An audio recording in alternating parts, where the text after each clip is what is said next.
Good morning. Woohoo! It's Wednesday. Hey, lifestyle is healthers and YouTubers. Here we are. It is bright. It is sunny. It's 7:45 and the sky is blue out there. The temperature is great. I'm in the UK, so if it's a bit dull and miserable where you are, I do apologise.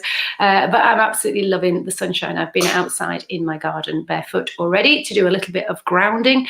And for those of you who know, I do love my sunshine. Although today I've got pretty much meetings back to back, so I'm not going to get a chance to get out in it very, very much. But the opportunities that I do have, I will be out there for sure. And I hope you will be out there too, because getting vitamin D on your skin is absolutely vital for your digestive processes. Yes. We don't really think about vitamin D and digestion, do we? But it's all about cellular function, and it's all about your immune system and how your body detoxifies and eliminates stuff. And so that's kind of what I want to talk to you about today. So I hope you have been enjoying my story, folks. I've given it a little bit of a break because I've taken you up to the point where I went into rehab, and the next kind of phases are, I suppose, not as interesting and exciting, although a lot's happened, we can imagine, in the last 16 years. But I'll do that, but not immediately, because I think you've heard enough about me. So, breakfast and digestion. For those of you who are on the newsletter, and I hope many of you are, if you're not, I will put the link below this video or above this video, depending where you're watching it, for the newsletter. Actually, if you're in the Lifestyle is Health group, it's on the announcement at the very top of the page. So if you're on YouTube, I'll put a link below and you can click it and sign up to the newsletter. But on that newsletter, I was talking about why I'm not a great fan of a smoothie for breakfast in terms of your digestive processes and your blood sugar balance. And for those of you who've been reading a lot of my stuff now and who've been around me for a while, you are hopefully getting to understand now that blood sugar balance is absolutely vital when it comes to you managing your appetite, your food cravings, your mood, and all that kind of good stuff. And it's something that perhaps we don't necessarily know enough about, or we don't talk enough about. In an ideal world, and some of you have heard me say this before, in our own homes, we should all have, I believe, 3 pieces of equipment. One is a thermometer, right? For if you're ill, there's a quick way, check your temperature, find out what's going on. If you have got temperatures, as a sign that your body is fighting something off, right? Number 2, have a blood pressure monitor, because you need to know what is going on with your blood pressure. It's silent. Your blood pressure doesn't tell you that it's high, right? You need to be able to monitor it and do readings to find out what is going on. A good blood pressure monitor will also be a heart rate monitor, so it will tell you how fast your heart is beating. And as a rule of thumb, the slower your heart is going, generally, the more aerobically fit you are. In other words, the more efficiently your heart rate is working. So if you work on the premise of 1 beat per second being a really good average, so 60 beats per minute, then that's pretty much what we want to be aiming for if we can. If you're unfitter, it's going to be faster. If you're on medication, it will be slightly different. And if you're somebody like me who has what we call a bradycardic heart rate, then it will be lower naturally. But get to know what is your kind of natural heart rate, especially if you're deciding that you want to get fitter over the summer, as many people do. Knowing what your heart rate is when you begin, and then having a look at what it's doing 6 weeks later and 12 weeks later is a really good barometer of just how much fitter you are getting. Of course, I'm talking about aerobic capacity fitness here, not just about strength and flexibility. And so those 2 things I think are vital. And with the third one is a blood sugar monitor, right? We should know what our blood sugar is doing. Diabetes has been kind of blasted all over the place as being an epidemic. It's not an epidemic. We've created it. It's as simple as that. Know what your blood sugars are doing. The crazy thing is when you go to your GP, if they suspect that you're pre-diabetic, they don't really tell you to do a great deal. Maybe lose weight, maybe eat more healthily, whatever that means, because don't forget your GP is not trained in nutrition. And so most people who are diagnosed with diabetes could have been caught so much earlier. And often they're allowed to get to the point where they're so bad that they end up on medication. Why? Well, pharmaceutical companies pay your GPs. There's money to be made from your diabetes, folks. So can you help yourself to prevent it? Yes. Can you help yourself while you're doing that to have more energy and to feel in a better mood, to manage food cravings? Yes, absolutely. By balancing your blood sugars on a daily basis. And that just simply means eating regular meals that have all of the 3 major food groups as components. That's all you need to do. Protein, fat, and fiber are the things that you need to be going for first, right? What do I mean by protein? So if you are a meat and a dairy produce and fish eater, those are your proteins. It's that simple. Right? I'm talking about eggs in that, folks, and cheese, hard cheese is an okay source of protein. It's okay. So eggs, fish, poultry, meat, those are kind of your go-tos if you are a meat eater for your protein. If you're a non-meat eater, it's a tad more tricky. So you have to look at things like pulses, perhaps tofu, things like edamame beans are a great source of protein, flax seeds, chia seeds, nuts are a good source of protein and fat. Obviously, they're quite high in calories, so you need to be careful to not overeat them if you're vegetarian. But there are plenty of grains. Quinoa is one, and as I say, if you eat dairy, things like full fat Greek yogurt are quite a good source of protein, although just remember that dairy is predominantly carbohydrates, predominantly sugar. So if you're talking about sugar, we're talking about lactose. You've heard of anything ending in ose is a sugar. So lactose in milk, milk sugar. That's also in yogurt, it's also in cream. That's often the stuff that people have sensitivity to.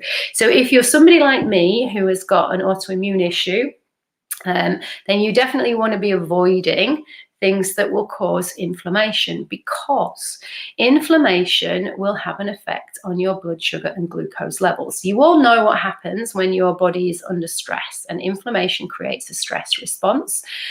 It's not conscious, your body's doing it automatically, but that stress response means that cortisol and adrenaline will come into your system.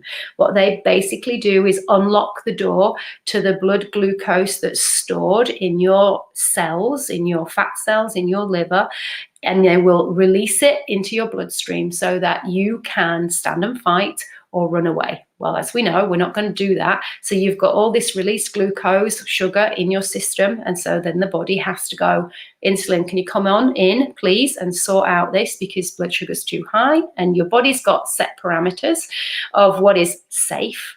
And it's pretty damn strict on those parameters. So if your blood sugar's too high, there's a pretty quick response with insulin. Now, that happens with inflammatory foods. So it doesn't necessarily mean that you are eating a lot of sugary foods for you to get this response in your blood glucose. Stress is massive when it comes to balancing your blood sugars. So stress management is key. So it's not all about food. And this is why when people tell me, well, they can't be diabetic if they're slim. Well, if you've got a lot of stress in your life and you're creating that stress response and your body is consistently releasing glucose into your bloodstream and insulin is consistently having to come in to lower it, then eventually you will get insulin resistance because either the receptors switch off or they just kind of get deaf to it. Yeah. And that's basically what happens when you end up with type 2 diabetes. So it's not just the sugar that you eat. When we're talking about sugar, though, let's get some clarity on the foods that are broken down. So your body uses glucose and fat as its major fuels. Predominantly glucose because it's ready and easily available, particularly by the brain, which is often why if you get hangry, it's because your brain is depleted of sugar too. Yes, your body can utilize fat as its fuel. For those of you who understand a ketogenic diet, you'll understand that process. But still, your body does prefer to utilize glucose and foods are converted in your body to usable fuel, i.e. glucose, right?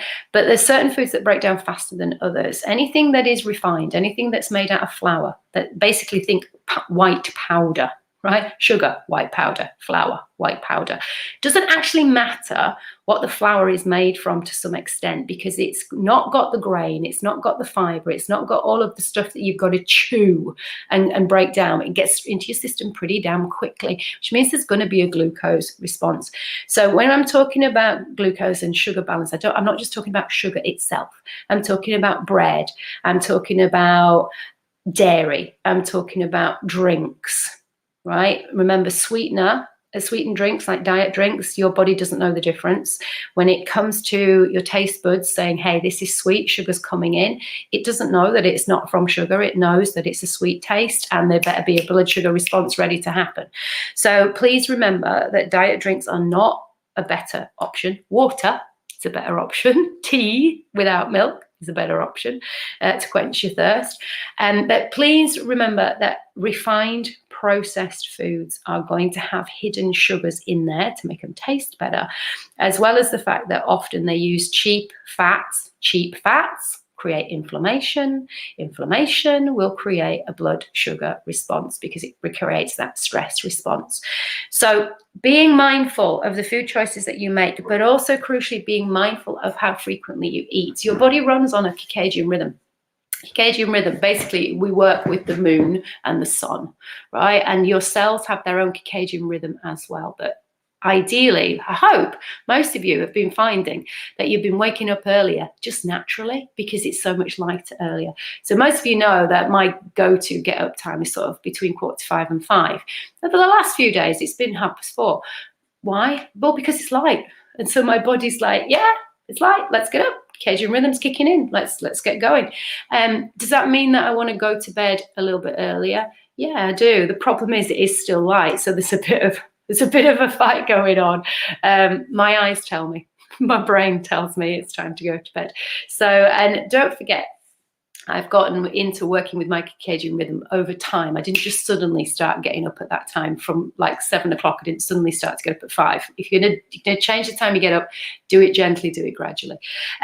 But your circadian rhythm is what's also going to help with you regulating your meal times and your blood sugar balance. So aiming to eat every 4 hours is a pretty good idea. Right? And just to keep it really, really simple, do you need to eat more frequently than that? Well, it depends on the food choices that you're making and what's happening to your blood sugar balance. So if you're somebody who starts your day with a high carbohydrate food, so for example, if you're having something like a grain or a cereal based breakfast with milk, we've got sugar and we've got sugar.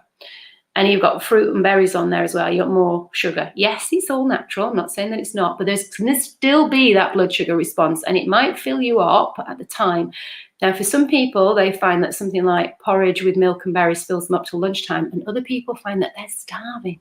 Okay, and that depends on your body and how it utilizes and breaks down those particular foods. So don't think that there's something wrong with you if you're finding that you're eating breakfast, but you're now starving way before lunch, because perhaps those are not the best food choices for your body. Just because it's healthy does not mean it's healthy for you. So the key here is, and this is what I teach all of my clients on when we're working to heal their gut, or whether we're working to break habits, whether it's my disordered eating clients, or whether it's people who want to feel more energetic and in control of what's going on. You need to understand how your body works with the food that you put in it, right? Just because somebody tells you this is a good food and it's a healthy food does not mean that it's the best food for you. And this is why people get so confused, because they pick up on their diet, they pick up on this plan, and somebody said this and somebody said that, which is great for the person that said it, for that person's body, but you're not that person. So, and this is why it's so important that you understand that your body is unique. Yes, in general, our fresh fruits and vegetables are a better choice than refined foods. Of course they are. Yes, of course, our grass-fed meats and line-caught fish, not farmed fish, better for you from a pumped full of chemicals and additives point of view. Yes, of course they are. But does that mean that you have to do absolutely everything perfect? No. Does it mean you need to tune into your body and notice what foods do make you more hungry faster? What foods do give you a sense of satisfaction, because that's what it's all about. And you will manage your blood sugar levels better if you have protein, fat, and fiber. So we touched on protein. What do I mean by fat? Natural fats. Well, most animal proteins have natural fats in them anyway. So if you're going for something like eggs, you've ticked both boxes, protein and fat, it's in there. If you're going for chicken, same thing, protein and fat, it's in there. Same thing with meat, you get the idea. Nature's good like that. It's put protein and fat together because your body wants those two things to keep it energized and to keep it satisfied. If you're vegetarian, obviously it's a slightly different, more tricky story, because a lot of vegetarian foods are carbohydrate based, so it's carbs and protein as opposed to fats and protein, which just don't fill you up in quite the same way. But can you add added fats to help to fill you up? Yeah, of course you can. So we've got, as I said, seeds have got some good fats in there. Chia seeds, flax seeds, hemp seeds are a good choice if you're vegetarian. Coconut oil is a great fat. Ghee is a great fat to use. Extra virgin olive oil for salad dressings. I personally wouldn't heat extra virgin olive oil to a high heat, but if you want to use a fruit oil, then avocado oil is fine on a high heat. So those would be my go-tos. I use butter, I use ghee, I use coconut oil, I use olive oil, and I use avocado oil. I do not use rapeseed oil or peanut oil or sunflower oil. Those are what we call bad fats, in the sense that they can create inflammation inside your body. Inflammation creates that stress response, and off we go on this blood sugar roller coaster. So be aware of the fats that you're putting in. And what's fiber? Well, fiber is very simply anything that you have to chew really, really well. So think fruits and vegetables, fruits with skins on, right? And eat the skin. Obviously, certain fruits, you're not meant to eat the skin. So be sensible. The vegetables are your go-to, over and above fruit every time. Making sure that you have to chew it really, really well. Nuts are also a great source of fiber if your body can tolerate them. And also certain grains are a good source of fiber as well. So things like amaranth and quinoa, if you're a vegetarian, are good choices because they've got good proteins in them as well. If you are not autoimmune and you're not avoiding gluten and all grains, which is something that just across the board, guys.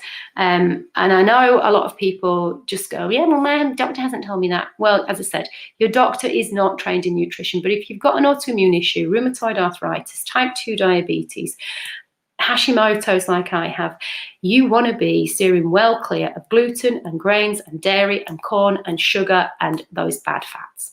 It's that simple. It is that simple. If you want to be pain-free, if you want your body to work better, but ultimately balance them blood sugar levels, get your mood on track, get your cravings under control, and you'll just feel better about how you are looking after your body and how you're getting on with your day in general. Give it a whirl, right? Here's the thing. If you're finding that it's not working for you, listen to your body and work out what is. Right? It might not be every 4 hours for you that you need to eat. It might be every 5. Right? It might be that it's every 3.5. And that's okay. Just because I said it once before, it's a guide, it's an idea. And this is the thing with any of the stuff that you're reading or listening to. Remember, it's a guide. If you want personalized help, then you need to personally go to get that help to someone who can look at your whole health history, right from how you were born all the way through to now, who will look at any operations, any medications that you're on, any major traumas that you've had in your life, because all of that affects your gut function, your digestion, your mood, your hormones and all that good stuff. If you would like a personalized chat with me, then by all means get in touch. You can do that by going to my website, which is vickymidwood.com. Just go to programs and you'll see that there is an option of the Eating Freely 30-minute consultation, which is for those of you who suspect that you do have kind of a disordered eating issue, or if you're not even sure if you have and you want to find out, pick that one.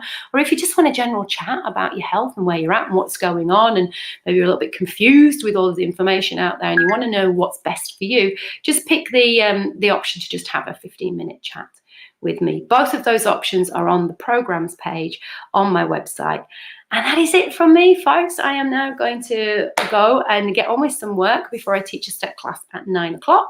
I hope you are going to move your body today, get out in the sunshine, get that vitamin D in your system. Your body will thank you on all levels. And have a lovely, lovely day. Thanks for watching.